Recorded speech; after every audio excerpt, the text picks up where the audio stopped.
So I've been going through the marketplace school and I had a question about low touch versus high touch marketplaces and what would be the different approach from a founder's perspective and from an investor's perspective to both. So I'm primarily a high touch guy.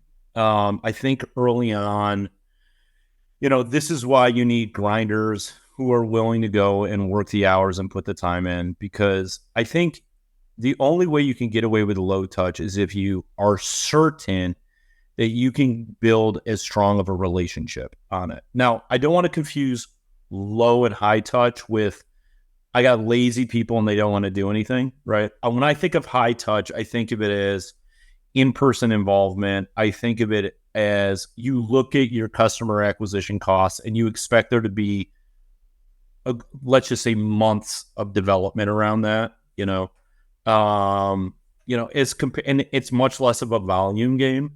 I think it's just always tricky to get, like, no matter how big the lifetime value of a customer is, you got to get somebody to say yes. And then you got to get them to keep saying yes. Right.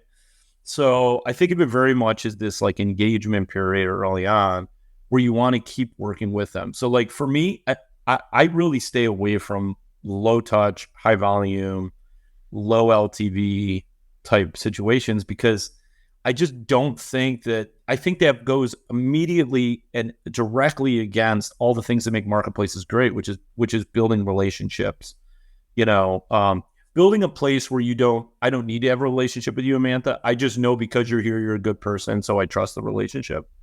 I don't know if that answers your question or not. I guess I could have just said like, maybe that's one of the things I look for. Like, I want to know it's high touch. I want to know that there's personal relationships between the entity and the individuals. And I think you got to be very cognizant when you look at your lifetime value compared to like your acquisition, or what I think of as your retention costs. I don't see customer retention costs enough when I talk to companies. Like, okay, what did it cost to get them to do it one time?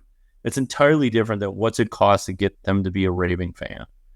Or at least build this into their process. And so I think that there's different segments of investment for you to go from, I don't know who in the hell you are, to signing on and trying this once, from trying it once to building it into your workflow, to building in your workflow to the point where they become a champion.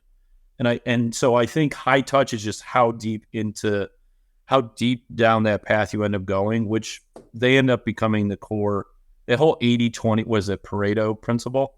I'm constantly just trying to just get more of the 20s and just like let the 80s die, which I think, I don't know. I'm not great at it with these, but I don't know if they'd answer your question or not, but It does. And it really ties into what you said at the beginning about businesses. You're in the business of people and relationships. So the high touch makes a lot more sense.